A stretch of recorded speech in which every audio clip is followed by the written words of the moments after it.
Chile was shaken near Hacienda La Calera, Quillota, region de Valparaiso, by an earthquake of magnitude 5.2 only 13 minutes ago, the European Mediterranean Seismological Center (EMSC) reported.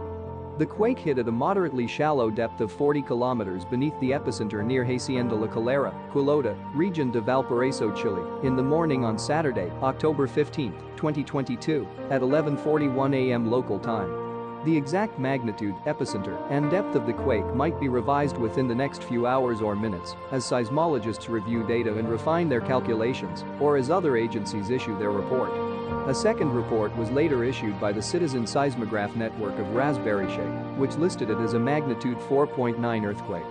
A third agency, the German Research Center for Geosciences (GFZ), reported the same quake at magnitude 4.9.